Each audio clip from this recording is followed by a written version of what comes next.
Okey, baik, apa khabar kamu semua? Barang padu sudah sampai, okey.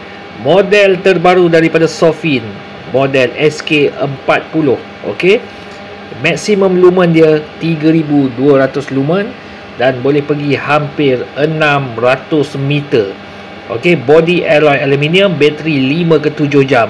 Okey, ada turbo mode sekali. Ni dia geng. Sofin SK40. Alright, kategori lampu tactical flashlight ataupun ada yang panggil lampu throw light. Alright, jom kita pergi outdoor, kita tengok lampu ni padu ke tak padu. Alright, Sofin SK40, let's go. Ok, baik, jom kita on Sofin SK40. Alright, tengok depan, saya akan on. Ok, tengok betul-betul.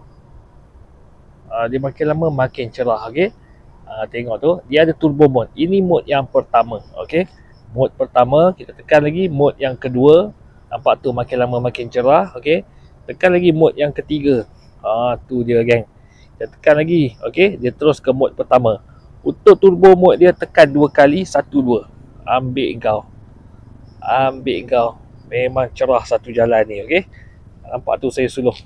Dia punya jarak suluhan boleh pergi hampir 600 meter. Nampak tower tu, steady dia boleh sampai. Okey, ini dia geng, model SK40, jenama daripada Sofin. Okey, padu tak padu? Memang padu gila. Alright, kalau berminat terus tekan beg kuning sekarang. Alright, Sofin SK40. Dia punya cahaya padu geng, serius padu. Alright, kalau tekan 3 kali dia strobe light. Strobe light. Tengok sekejap ya. Saya tekan. Mana ke button ni pula? Udah tak nampak kau mah. 1, 2, 3. Tu dia punya strobe light. Okey, tekan 2 kali SOS. Tekan lagi 2 kali, dia flash macam tu. Padu tak padu? Tu dia. Terus pergi turbo mode 1, 2.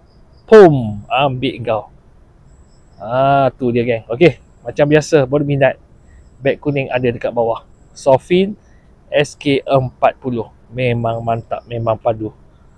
Bye bye, assalamualaikum. Tekan beg kuning sekarang.